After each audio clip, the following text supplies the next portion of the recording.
មកពីខាងមានជ័យបាទដែលមានឈ្មោះថាកោះគោមានជ័យបារមីសាមគ្គីដែលជំទង់នៅខាងវិទ្យាវត្តទីរាជហៅវត្តតុងបងក្នុងក្រុមព្រៃដំបងស្រុកព្រៃសំខោខេត្តកំពង់ចាមយើងឃើញថាជើងច្រវាក់ក៏គ្នាបន្តិចខ្សែទឹកខាងក្រៅក៏ប្រើបច្ចេកទេសនៅមានព្រៀបឲ្យដាក់ជំរាបលើខ្សែទឹកខាងក្នុងបាទមែនទេតែយកទៅតែម្ដងណាបងអូយអូរួមទៀត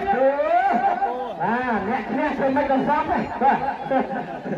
ចូលរួមមកអូសាទរខ្សែទឹកខាងក្រៅដែលទទួលបានជ័យជំនះ